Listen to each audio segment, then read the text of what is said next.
Biografía de la Luz, Pablo Dors, capítulo 37. Perdonar las ofensas. Sufre el que no puede amar. Mateo 18 y 21 y 22. Hoy os vamos a contar todo el capítulo entero. Y dice así: la dificultad para perdonar es nuestro principal obstáculo para llegar a Dios. Nada impide tanto hacer la experiencia espiritual como estar divididos interna y externamente, es decir, padecer escisiones personales y sociales.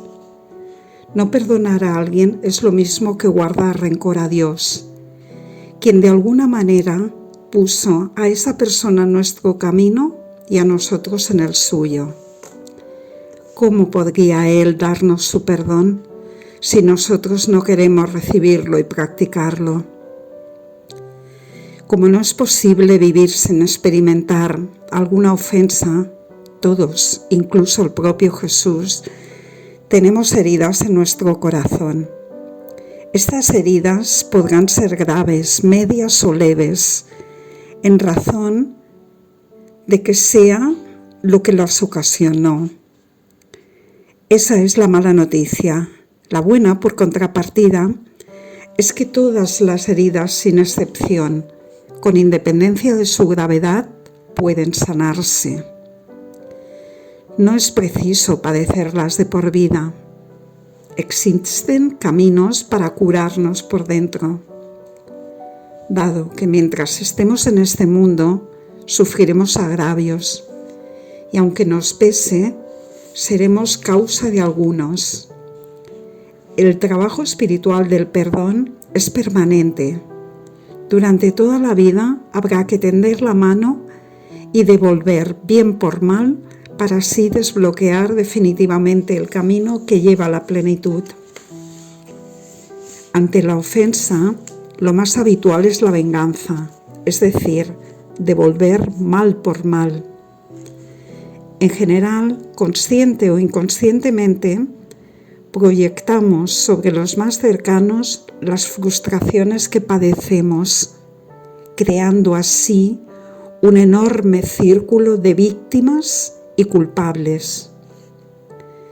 La segunda salida ante la ofensa, quizás más generalizada, aunque la venganza, es la amargura.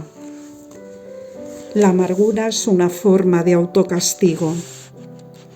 Como no sabemos o podemos elaborar el daño que nos han hecho, nos lo guardamos dentro, sin ser conscientes de su carácter devastador.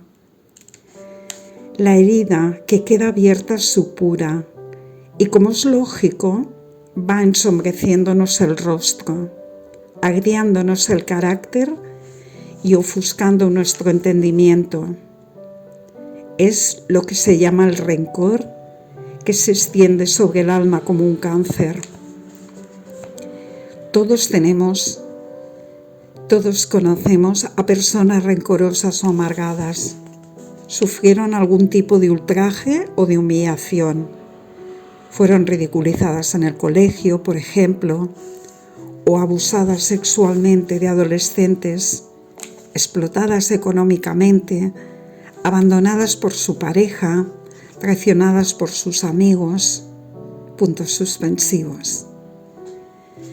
Las humillaciones que cabe sufrir son incontables. Las novelas y películas se encargan de relatarnos las historias de los agravios. Son siempre personas que se han quedado instaladas en su experiencia traumática. Años después de haberlas padecido, o incluso décadas, siguen marcadas, llegando a identificarse con sus traumas. Yo soy la viuda, dicen. O yo soy el exiliado, el huérfano, el enfermo. Como si el mal padecido fuera lo que mayormente les definiese. En efecto, los seres humanos podemos llegar a enamorarnos de nuestras sombras. Enamorarse de una sombra significa agarrarse a ella, pues sin su triste consuelo ni siquiera sabríamos quiénes somos. Se trata sin duda de un extremo patético, pero más frecuente de lo que se supone. Por fortuna, hay un tercer camino, el perdón. No estamos reconciliados unos con otros. Difícilmente podremos hacer la experiencia de Dios. Así se nos dice en el Evangelio. Si cuando vas a poner tu ofrenda sobre el altar te acuerdas de un hermano que tiene algo contra ti, reconcíliate primero con él y luego presenta tu ofrenda. Mateo 23-24. Perdonar supone un proceso espiritual que no todos conocen. El primer paso de este proceso es evidentemente querer perdonar. Una intención que no debe tenerse en poco, sobre todo si la ofensa sigue activa. Querer perdonar a un hermano que se ha quedado con tu parte de la herencia familiar, por ejemplo, y que además la sigue reteniendo, no es desde luego algo tan fácil. Quiero perdonar a esta persona. Para muchos es prácticamente imposible decir algo así. Sin embargo, sin este primer paso no podrán darse los siguientes. Podrás asistir a cuantos retiros quieras, tener todas las devociones inimaginables, dar limosna, ayudar a tus semejantes. Todo será en vano sin esta disposición inicial de perdonar. Así que lo primero es un acto de voluntad. Claro que la voluntad no basta por sí sola. Nuestro rencor subsistirá en nuestro corazón si no damos el siguiente paso. El reconocimiento de las heridas que la ofensa nos ha dejado, que es el segundo paso, tampoco resulta sencillo. No son pocos los que niegan estar padeciendo. Estoy bien, aseguran. ¿Y acaso cualquiera lo confirmaría, a juzgar por la apariencia? Pero la herida, aunque no se vea, sigue supurando bajo la costra. Y aunque en apariencia no pase nada, lo cierto es que va envenenando el alma, enturbiando las relaciones e imposibilitando el acceso a Dios. Reconocer la propia herida puede requerir de ayuda terapéutica, pero lo más habitual es que, para no sufrir, la hayamos arrojado al inconsciente, donde sigue latente y activa. Hay formas de detectarla. Hay síntomas fácilmente reconocibles: la indiferencia, la frialdad de las relaciones, los bloqueos emocionales, la parquedad en la expresión del sentimiento. Muchas personas que calificamos de tímidas, reservadas o introvertidas recubren con este carácter una herida profunda. La tendencia natural, al ver que estamos heridos, es o a negarlo o a querer encontrar un remedio. O bien huimos de los conflictos desatendiéndonos de ellos y confiando en que el tiempo por sí solo los curará, o bien procuramos resolverlos, es decir, darles una vía de salida práctica. Dicho con otras palabras, o nos escapamos o somos resolutivos. Las salidas pragmáticas son válidas ante los problemas prácticos que la vida nos presenta habitualmente, pero no ante los existenciales. Si una madre o un padre ha perdido a su hijo, por ejemplo, ni pensando ni actuando, que es lo propio del pragmático, encontrará ningún alivio. Hay situaciones que sencillamente no pueden resolverse. Es preciso admitirlo. Son las situaciones que requieren un trabajo espiritual. La práctica de la meditación, término de la misma raíz que médico y medicina, tiene en todas las tradiciones espirituales una dimensión trascendente de apertura y contacto con el misterio, y una terapéutica de sanación o mejoría física y anímica. Una vía purgativa y una iluminativa, cabría decir también. Claro que una persona con una fe adulta no acude a la oración para solucionar sus problemas, sino para estar con Dios. Pero lo cierto es que estar con Dios va disolviendo más que solucionando nuestros problemas. ¿Cómo? La quietud los hace aflorar. La claridad mental permite reconocerlos. La contemplación nos ayuda a mirarlos sin huir y a padecerlos con amor, que es el único modo en que pueden sanar. Me detendré en este proceso que designo redención de las sombras. El tercer paso en el proceso del perdón manifestado, ya el deseo de perdonar y reconocido el propio rencor, consiste en mirar amorosamente, no morbosamente, la herida que nos ha dejado la ofensa.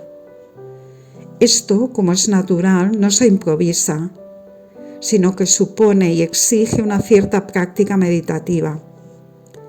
Para que este proceso sea posible y nada nos bloquee, es preciso renovar con regularidad la disposición a sufrir. Nadie quiere sufrir, eso es obvio. Pero también es obvio que nuestra resistencia al sufrimiento es, a fin de cuentas, resistencia a la vida. Como el miedo a pasarlo mal suele ser muy intenso y visceral, la disposición al sufrimiento debería actualizarse cada vez que nos sentemos a meditar. Esta disposición, renovada por sistema, será la que posibilite que no nos escapemos en cuanto emerge la sombra, que es la huella que la herida nos ha dejado en el inconsciente y que aflora precisamente para ser redimida. La sombra emerge en la meditación profunda, siempre bajo un ropaje emocional. Sentimos tristeza, rabia, celos, experimentamos inferioridad, culpa, insatisfacción. Todo eso es lo que hay que mirar con amor por breves minutos, procurando imprimir a nuestra mirada interior una impronta compasiva y benevolente. En otras palabras, mirarnos como nos miraría Dios, no condenando ese rencor que sigue anidando en nuestros adentros, sino abrazándolo unos segundos para que al cabo dejarlo de lado y volver al presente. Esta mirada contemplativa y pasional debe ser breve para no caer en la tentación de empezar a ensoñar, cavilar o proyectar soluciones prácticas, porque de lo que se trata es de padecer los sentimientos que se presenten, por oscuros que puedan ser, no de reprimirlos. Padecer supone que para perdonar debe uno antes responsabilizarse del mal ajeno. Perdonar es responsabilizarse del mal ajeno. Sí, hacer lo propio para poder vencerlo. Perdonar no es quitarse la culpa, sino cargarla. Perdonar es ir disolviendo a fuerza de amor esa carga que se ha hecho propia. No podemos desentendernos de la oscuridad del mundo. La luz, después de todo, no es más que oscuridad asumida. Se trata de nuestra conciencia de volver siempre bien por mal, para poder luego actuar del mismo modo en la vida cotidiana. Detenerse largo rato ante un sentimiento negativo y no reprimirlo o abordarlo racionalmente es casi imposible. Mantenerse en el presente y en la mirada breve y amorosa a la herida es justamente lo que cicatriza. El último paso del proceso del perdón es volver sin vacilar al presente, que es donde está la salud y la vida. es probable que el resentimiento o la amargura experimentados ante la ofensa no se hayan disuelto todavía, pero en modo alguno hemos de permanecer mucho en la zona sombría. La repetición de este proceso va desmantelando poco a poco el rencor que podamos albergar, y así desaparece por completo. Y así hasta que desaparece por completo, realmente desaparece por completo. Las heridas sanadas por esta vía contemplativa no aparecen más, han sido redimidas. Hemos perdonado de corazón y este proceso purgativo ha llegado a su término. Cicatrizar las propias heridas no es una opción entre muchas, sino la primera obligación moral, dado que solo quien está sano puede dar salud a los demás. Solo quien está bien puede dar el bien. Nadie puede entregar lo que no tiene. Al sanar, podremos volver a amar al ofensor. Y esto es lo esencial, puesto que lo que mayormente nos hace sufrir, mucho más que la propia vida, es no poder amar a los demás. Esa, y solo esa, es la gran herida.